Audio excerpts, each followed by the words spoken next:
Tinda nawalay kay kang kanin, kay kang kayda, kay kang kayda, kay kang kayda. Nagayain si wanilang kanalakit sogilo, nakaani na wani kami karalorta. Awatigi na wani na nilatana, kaya rin na naataripi kedagini, kana kong kinalawan ako kay kankanin, nakamiring ang inargentina ramakay tarin. Nakamiring ang Argentina ramay tari, kana kong kinalawan ako kay kankanin. Nakamiring ang Argentina ramay tari, kana kong kinalawan ako kay kankanin. Nakamiring ang Argentina ramay tari.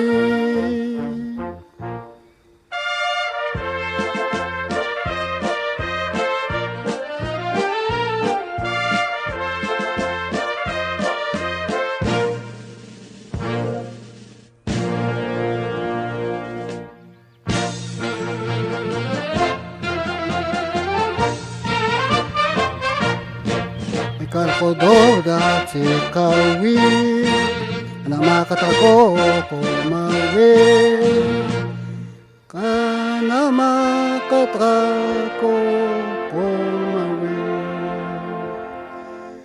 Dati kawi da kana nya katay nakakumawi. Itatanikin yung kalalawa na kalawan na takanakay. Itatanikin yung kalalawa na kalawan na takanakay. Itatanikin yung kalalawa na kalawan na takanakay.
aire y nos llenaran de verdor y de esperanza. En camiones, en trenes, hace muchos años que ya no quedan casi árboles. Allá en mi Salta también ya no quedan algarrobos ni quebrachos, ni el palo santo. Todo se fue. El negro de esa chimenea hasta se me antoja chistoso. Con ese humo negro no hay papa nuevo. Se me ocurrió. Qué lindo sería que salga en los robles de los montes. Dejaron su vida en este lugar tal vez. Oye, caminando por las rutas de mi país, cómo se van los cadáveres de aquellos que alguna vez en el aire. Vicentín Films Argentina y La Chaqueña Austral Documentales presentan La Histórica Chaqueña.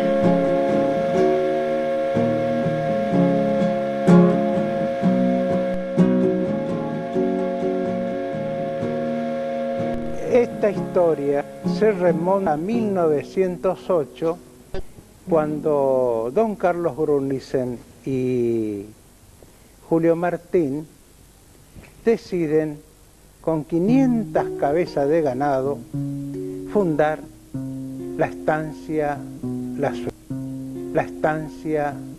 Suiza.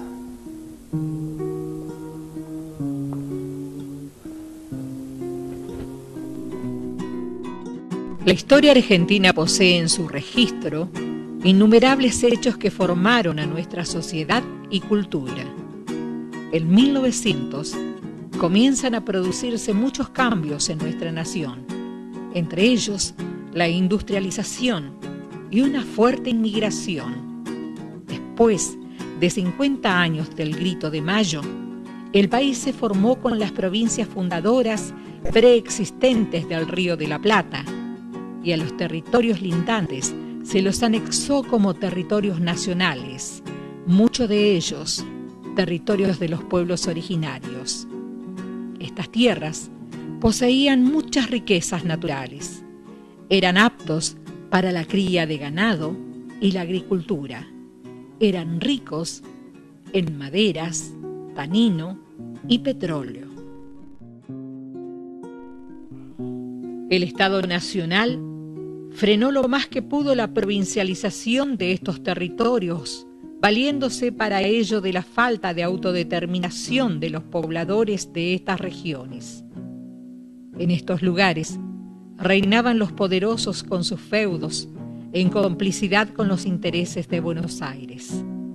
A estos se les cedía enormes cantidades de tierras fiscales, lo cual evitaba muchas veces la creación de colonias y pueblos vitales para la organización de un Estado provincial. A finales de 1890 se delimitan las fronteras del territorio nacional del Chaco Austral. Hacia 1905, el territorio es atravesado como el resto del país por el silbato del ferrocarril, que ahuyentó al nativo y originó pueblos y fábricas y avance, pero a costa de la explotación del hombre. En 1907 ya existía un asentamiento de pequeños hacendados al norte del fortín Cabeza de Tigre. Ese asentamiento más tarde se lo conocerá como Villa Ángela. En 1908, a raíz de una gran sequía en la zona del Tapenagá, donde don Carlos Gruneisen poseía campos y hacienda, decide explorar hacia el oeste de Charaday, en busca de agua y mejores pastos. También impulsa a este hombre la búsqueda de enormes extensiones de tierras fiscales y de la existencia en las mismas de una gran riqueza forestal. Estos datos se conocían dado al estudio realizado por la empresa de ferrocarriles inglesa y francesa, que a principio del siglo XX realizó el trazado de las vías que se ejecutaron entre 1905 y 1930. Así, gracias a la sequía y algún que otro favor de parte de los funcionarios, el Estado vende una extensión de 50.000 hectáreas de tierras a don Bruneysen en pos del progreso, instalando en el medio del monte chaqueño la estancia La Suiza. La construcción de la misma culmina en 1909, contando en esos momentos con otros pobladores de vecinos como la familia Pellerano o Bueyes, a las cuales por supuesto el Estado Nacional no les fue tan favorable como con los dueños de la Suiza en cuanto a la extensión de las tierras. Es así que en esa gran extensión también se le dio dominio sobre una gran comunidad de nativos que escondían celosamente un tesoro invaluable para la época, la madera de quebracho, que producía durmientes y un producto nuevo llamado tanino u oro rojo, componente clave para las curtiembres, ya que el cuero era la estrella de la industria. El material sintético no se había descubierto todavía. Al mismo tiempo que Bruneysen se aventuraba amistosamente en sus nuevas tierras, el gobierno nacional concesiona a la empresa francesa de ferrocarriles el ramal que llegaría a este lugar conocido en ese entonces como el paraje Kilómetro 95. Al cumplirse 100 años de la Revolución, el 25 de mayo de 1910, se funda Villa Ángela. A esta empresa, Bruneysen la realiza en sociedad con Julio Martín, el cual tenía gran experiencia con el quebracho y los obrajes.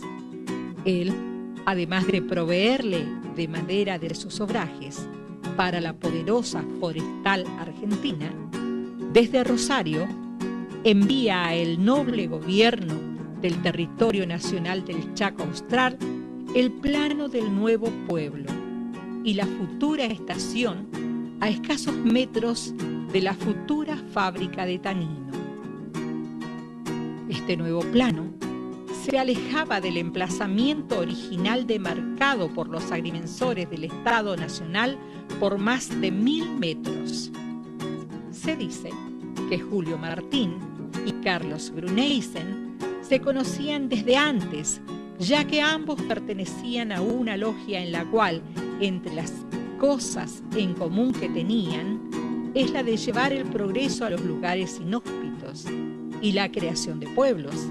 Es así que el nuevo pueblo llamado Villa Ángela se debió, según ellos, al nombre de la esposa de Martín, Ángela Juste. Los Bruneysen llegaron a la Argentina en el siglo XIX y controlaron por muchos años la Casa de Empréstitos fundada por Rivadavia. Esta experiencia comercial financiera llevan a estos socios a crear en 1917 la firma La Chaqueña Sociedad Anónima, que sería la encargada de ejecutar el proyecto de la fábrica de extracto. Es así que a través del ferrocarril se comenzaron a trasladar las partes de las enormes máquinas de vapor que moverían la fábrica, las calderas de más de 100 toneladas y los motores de más de 8 metros de largo, miles de ladrillos refractarios y una chimenea de acero de más de 40 metros que sería de ahora en más el nuevo emblema de la ciudad. Aquí la historia se hace un poco injusta, ya que otras pequeñas empresas se instalaron en la ciudad por esa época, como el aserradero de la familia Di Campli, que proveía de durmientes a la forestal argentina, y el aserrín remanente de la Chaqueña. Fabricaba carros, cachapeces, hielo, y tenía uno de los primeros sembradíos de algodón, como muestra esta película que la hizo filmar su pionero dueño, don José Di Campli, un año antes de que entrara en funcionamiento la fábrica de extractos La Chaqueña, en 1925. Este laburante italiano, que hundía medio cuerpo en los pantanales de las zonas bajas del Chaco para trazar las vías del ferrocarril, y que era considerado ciudadano de segunda por las distinguidas familias patricias de Buenos Aires, vivió y murió en Villa Ángela, a diferencia de otras patronales hegemónicas que dirigían sus asuntos desde muy lejos. Hoy, pocos recuerdan estos detalles de la historia, que la ironía de este celuloide, recuperado en el año 2002, hizo justa la otra cara de la verdad.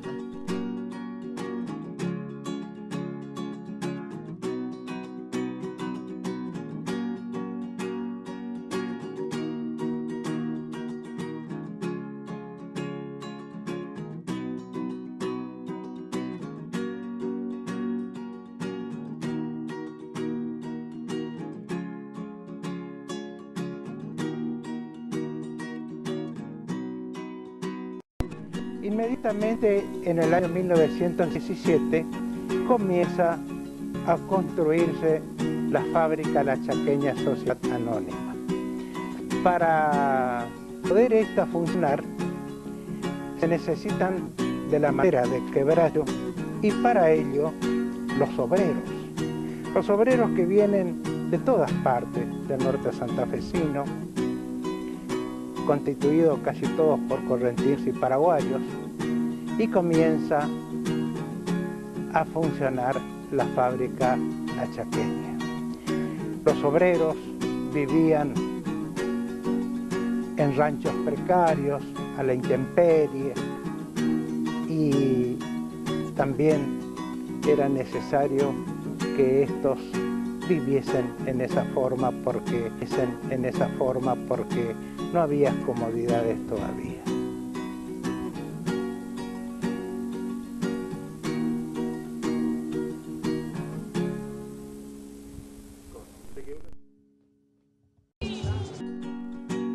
La fábrica La Chaqueña concentró gran parte de los recursos técnicos y laborales de la ciudad. Si bien muchos trabajadores vinieron de distintos lugares, otros se emplearon de la misma ciudad, que crecía tenazmente en medio del monte chaqueño. Sus máquinas necesitaron técnicos más especializados, tenaces y corajudos, además insistidores, que dio lugar a una nueva cultura en la fábrica y en la misma ciudad: la autonomía.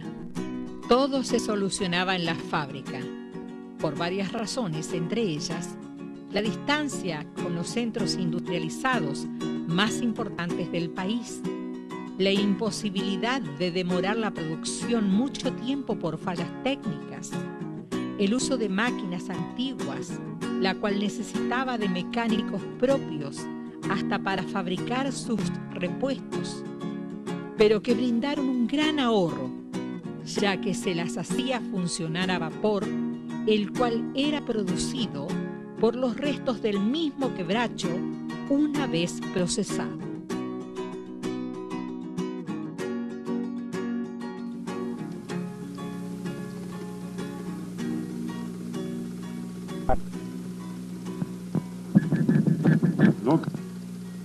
El frente y la fachada de la fábrica Indunor.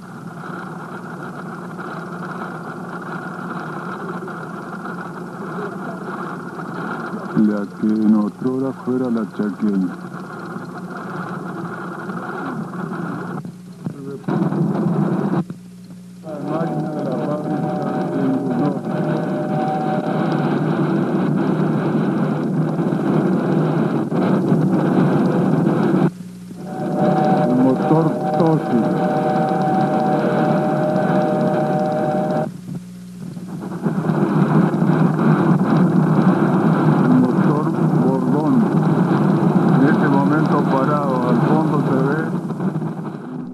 Sumado a esto, la posición de neutralidad argentina en la Segunda Guerra Mundial hizo que no se cortaran los suministros, sobre todo a países del eje, y eso produjo una situación que marcaría la administración de la fábrica y también su final. El quebracho es un árbol que contiene un altísimo grado de tanino, de la más alta calidad que se conoce. Este crece exclusivamente en las zonas bajas del Chaco, que se encuentra dividido en dos grandes regiones: el boreal, en la zona de Bolivia y Paraguay, y el austral, en las provincias del norte de la Argentina. El Chaco, parte de Santa Fe, Salta, Santiago del Estero. Este árbol noble, de durísima madera, que fue descubierto por los filántropos ingleses a fines del siglo XIX y que sus ingenieros le dieron utilidad en la curtiembre gracias a un complejo sistema de infusión que extraía el tanino del tronco del árbol una vez sacado del monte. De ahí el interés de las tierras del norte argentino de los empresarios europeos, sobre todo los ingleses, a los que se los conocía como pioneers. Estos últimos inclusive secretamente colaboraron con los países que vencieron al Paraguay en la guerra de la Triple Alianza, ya que a cambio de los empréstitos para la guerra se le concedió, entre otras cosas, la explotación alternativa de estos recursos en la Argentina y Paraguay. El tanino es un compuesto químico que produce un efecto curtiente. Así se protege del tiempo a los materiales de cuero. A comienzo del siglo XX se remojaban los cueros en bateas con el aserrín de quebracho que hacía el trabajo directamente. El crecimiento y perfeccionamiento industrial permitió que para 1910 se funda la aserrín a través de distintos procesos con agua muy caliente y químicos. El crecimiento y perfeccionamiento industrial permitió que para 1910 de la batería se inicia el proceso de extracción o de difusión. Una vez llenado el difusor, se lo cierra herméticamente y se inicia la circulación de agua caliente a presión con una temperatura de 140 grados, de tal manera que, circulando a través de los difusores que forman la batería, se obtiene un líquido semidenso que contiene un 15% de sustancias tánicas extraídas por este proceso. A medida que cada difusor agota sus posibilidades de extracción, debe ser descargado por medios mecánicos o manuales, o también en forma automática de flash. Y el aserrín agotado, así descargado, es derivado hacia otros procesos. Muy superior al voluminoso aserrín de quebracho. La industria, a pesar de que encontró cómo suplantar al tanino de quebracho pegado otro árbol, encontró a su vez otras aplicaciones. ¿Cuántos de esos nobles de los montes dejaron su vida en este lugar, tal vez? Ayer, caminando por las rutas de mi país, cómo se van los cadáveres de aquellos que alguna vez tocan el aire y nos llenaran de verdor y de esperanza. En camiones, en trenes, hace muchos años que ya no quedan casi árboles. Allá en mi Salta también. Los obreros no solo cumplían con su labor en la fábrica, sino que también esta contaba con talleres propios, donde allí se fabricaban los repuestos para reparar estas enormes máquinas que aquí estamos viendo.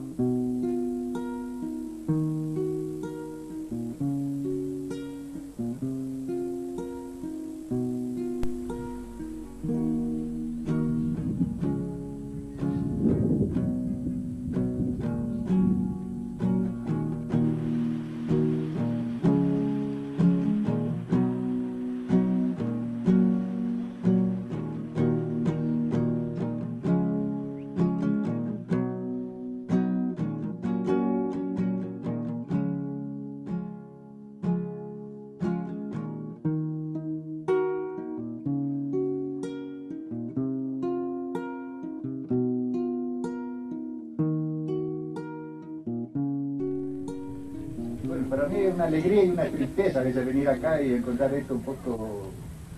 Antes era un jardín todo esto. Se trabajaba muy bien, todo era una familia muy numerosa. Pasamos momentos muy lindos, malos también los pasamos, pero siempre lo superamos. Bueno, no sé qué decirle, mire, me emociona un poco, así que van a poder disculpar, pero no estaba preparado para esto. Buenos días para todos, felicidades por su día, todos son trabajadores, me imagino. ¿Yo qué puedo contarles? Nada más que trabajé unos días acá, 32 años, corrido. Y no trabajé más porque se cerró la fábrica. Y yo quería hacerle conocer a usted, acá hay un muchacho yo le digo, un señor que tiene 84 años y conoce toda la historia de Villa Ángela, no solo de la Chaqueña, el señor Martínez, Andrés Martínez. En el año 1950, la Chaqueña alcanza su máximo esplendor al contar con 700 empleados de planta, entre administrativos, capataces, jefes de turnos, y todo eso hacen la suma de una cantidad, contando los hacheros, los camioneros, los choferes de los transportes que ya venían en vehículos trayendo el quebracho, el árbol pelado. Buenos días a todos los villangeleros. Estoy profundamente emocionado y esto me trae un recuerdo inolvidable. 4 años acá en la Chaqueña, desde el año 41 al 44 inclusive. Imagínense, ¿qué les puedo contar? Que por ejemplo yo he visto cuando se tiró abajo la chimenea que era de hierro, se tiró abajo y después se hizo la de material, y yo y otro muchacho controlábamos la entrada de los ladrillos. Estos ladrillos que se hizo la chimenea, casi la mayor parte de los ladrillos fueron contados por mí.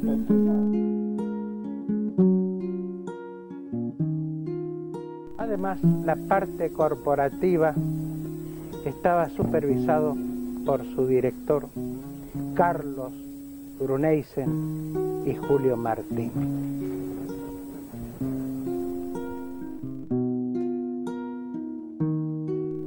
También integré la primera comisión directiva del sindicato 11, que se formó justamente con la participación de delegados que vinieron de Resistencia. También integré una delegación que fue a Buenos Aires, que justamente fuimos a pedir aumento para acá, para los trabajadores. Y se consiguió entrevistando al general Perón. En ese tiempo era coronel, porque nosotros cuando fue una delegación de acá de Villa Ángela, fuimos por asunto de aumento de sueldo acá para la Chaqueña. Y se consiguió, nos laudaron un aumento para la fábrica de la Chaqueña. Y nos dijeron que bueno, ya estaba solucionado, que veníamos, que lo veamos al subsecretario de trabajo, que era el coronel Mercante, que él nos iba a decir cómo venían los aumentos, ¿no? Pero lo que nosotros queríamos era entrevistarlo al coronel Perón. Y le dijimos ahí a los que nos atendieron que a ver si podíamos entrevistarlo al coronel Perón. Y bueno, sí, nos dijeron que sí, que iban a ver si nos podía atender. Y fuimos a la delegación y le dije, bueno, mañana a las 10 de la mañana el coronel Perón los va a atender. Al otro día fuimos toda la delegación, que de acá de Villa Ángela fue un tal Teodoro Ferreira, que era secretario general del sindicato. Fui yo, fue un tal muchacho Acevedo, que era de la aceitería. Y bueno, nos hicieron pasar. La delegación entramos todos en la oficina del coronel Perón. Después apareció el coronel Perón. apareció el coronel Perón, nos saludó a todos, uno por uno nos dio la mano y nos dijo, bueno muchachos, lo que ustedes vinieron a buscar ya está concedido. Véanlo al coronel Mercante, que él les va a dar todo el detalle, todo el informe de las conquistas que consiguieron ustedes. Bueno, dicen, váyanse, vuelvan a su pueblo y trabajen, porque lo que nosotros queremos es que trabajen y que produzcan. Saludo a todos los chaqueñeros y nos volvió a dar la mano a todos y nos vinimos. Así que ese es el recuerdo que yo tengo de cuando estaba acá en Villa Ángela. ¿Y qué otra cosa les puedo contar? Tengo muchas anécdotas, pero claro, en este momento sí. La chaqueña estaba en plena actividad. Los obrajes pertenecían a la empresa, los cerraderos también, pero luego, como decíamos al principio, luego empresas privadas comenzaron a elaborar su propio trabajo. Esto que estamos viendo era el corazón donde se fabricaba el tanino. De los difusores, en el lugar donde se cocina la aserrín para sacar el líquido, o sea el tanino.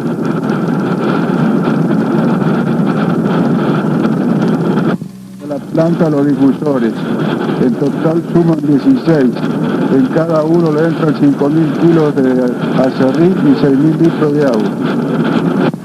Los difusores vistos de la parte lateral.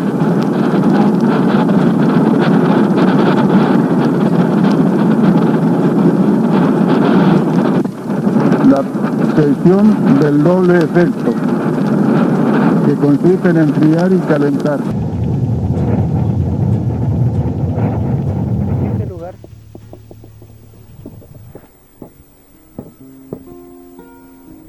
es donde ingresaba el árbol, el tanino, que ya le llamaban pelado. Y aquí pasaba luego a la molienda. Los obrajes eran, como decíamos al principio, particulares: Moreche, Prax, Peón, Maclean, Gonzalo Pando y tantos otros. Mariscotti, Carlos Mariscotti, dueño de la usina. Y ellos eran los obrajeros privados, porque antiguamente pertenecían todos a la chaqueña. Los traían en carros, los traían en camiones, y aquí en este lugar ingresaban y luego pasaban a la molienda. También venían en el trencito el famoso mosquito, que lo vemos y se exhibe ahí en el museo de la calle Sarmiento y Alvear.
monte adentro, el hombre diseñó su forma de traslado del tronco del quebracho colorado. En cachapé, en carros, alzaprimas, tirados por mulos, bueyes, y lo transportaba al trencito de Cauville, que hacía un largo recorrido hasta llegar aquí, en este lugar, que era la estación del ferrocarril de la empresa La Chaqueña.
Bueno, el incendio, ¿querés saber cómo se produjo? El incendio fue el 12 de agosto de 1965. En ese lugar de la pared, en la parte de arriba, que venía de la caldera, un caño de 30 centímetros de diámetro, que hacía varios días que se estaba quemando el forro, la parte que era de un metal inflamable. Producía llama y eso no se le dio importancia. Y esa noche, una noche de mucho calor, había pasado el fuego para este lado, para el lado de la sala de máquinas. Y cayó unos pedazos del forro de ese que venía de allá, de esa parte de arriba, y cayó acá sobre sobre los cordeles que tenía esta máquina, que era la que producía el movimiento de toda la fábrica. Era acá en los depósitos, en los difusores. Explotó en la parte de arriba, la parte del cabezal de uno de los tachos, que eran todos de inoxidable. Esos tachos medían más de 6 metros por 1,60 de diámetro. Y aparentemente uno se había roto la parte de arriba, más o menos 1,5 metros de tacho. Y cuando esos tachos, cuando se le sacaba todo se le echaba aire para sacarle todo el líquido, y por ahí producía contrapresión con el calor y el aire frío, y ocurrió ese día y explotó uno de esos tachos, explotó. Tal así que voló, levantó el techo, y según lo que vieron de afuera, que se elevó hasta la altura de la chimenea, y ese que pesaba como 300 kilos. Y al lado había dos, uno que era el cocinero, pero el ayudante se había ido al baño en ese momento y por eso se salvó. El cocinero lo agarró, imagínate, en las 5 toneladas de acerrín con temperatura de 160 grados. Él lo agarró a este muchacho Jacques Miner y lo tiró por la misma onda expansiva, abajo al piso cayó, pero salió caminando y se dirigió por acá, por esta parte así, hasta el taller, Cuando llegó al taller, acá nomás, ya cuando iba por acá, viste, se le caía toda la piel por la punta de los dedos, bueno. Pero el cuerpo caliente todavía, él se sentía mal. Decía, muchachos, porque ya todos nos acercamos, viste, imagínate con la explosión. Dice, muchacho, dice, yo así no voy a vivir. Y le sacaron toda la ropa, tenía pantalón. Y ya le salía toda la piel. Inmediatamente, imagínate, se quemó una quemadura muy profunda. Y murió en el trayecto porque lo trataron de llevar, justo era un día nublado, no se lo llevaban en ambulancia. Y murió por acá cerca, yo creo, saliendo del Chaco, falleció.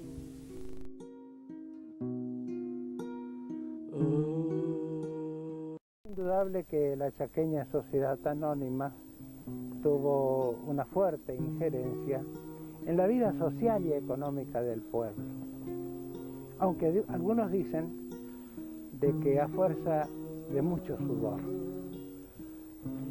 Pero lo que tenemos que reconocer es que tuvo una fuerte injerencia en el progreso de colonización en la región que no ocurrió en otras latitudes.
En las llanuras del Chaco,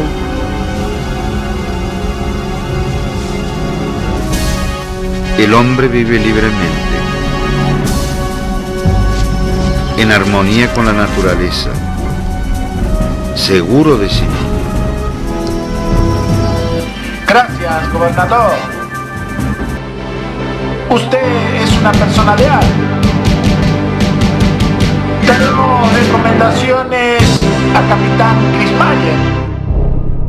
Hasta que otros hombres, pecados por la ambición, están dispuestos a todo, hasta el genocidio. Basados en hechos reales,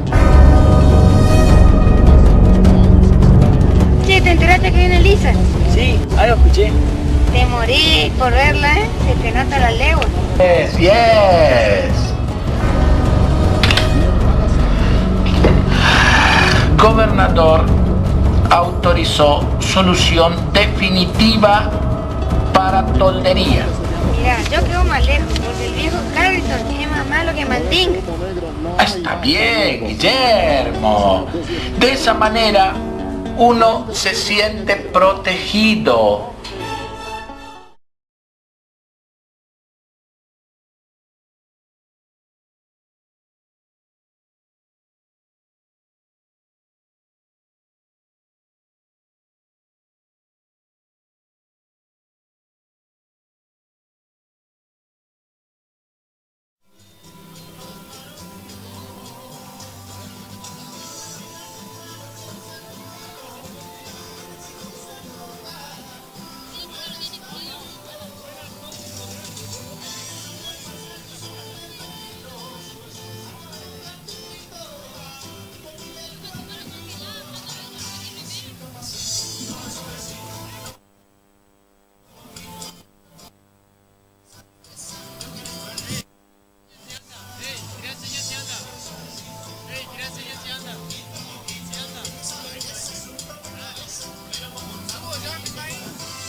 Hace 20 años comenzaba un sueño en pleno monte chaqueño, en donde el cine es el protagonista principal de esta historia.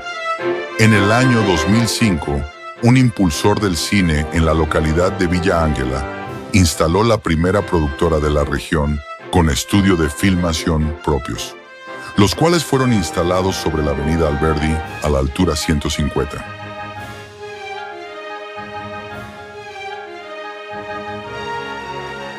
Uno de los desarrollos más prolongados y que sobreviven en la actualidad es el de los efectos visuales, los cuales comenzaron a hacerse en el estudio desde su fundación.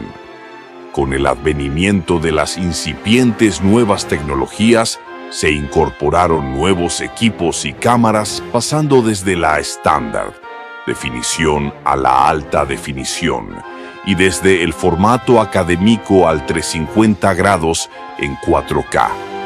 Los documentales también son otro tipo de contenidos que Vicentín Films produce, el último sobre la pandemia y en realidad virtual, pero también se produjo material visual histórico sobre la chaqueña, sobre la usina local y sobre el reconocido cuentista villangelense Luis Landricina. El Festival de Cine di Campli, también instaurado por un grupo amigo de la productora de cine y la Sala República, en 2022 como una herramienta para que las personas vuelvan al cine, después del trágico suceso que fue la pandemia del año 2021. El mismo sigue a paso firme el cometido de sumar público y mostrar las grandes obras del cine de todos los tiempos. Sin lugar a dudas, el sueño de hacer y tener cine en Villa Ángela sigue firme por la voluntad y amor de las personas que lo componen. En cada toma o en cada escena de cada filme se puede palpar el indiscutible sacrificio por el séptimo arte de actores y técnicos de los estudios Vicentín Films, la fábrica de sueños, que logró hacernos protagonistas de nuestras propias historias y de nuestro propio destino. Vicentín Films Argentina hacia su 20 aniversario.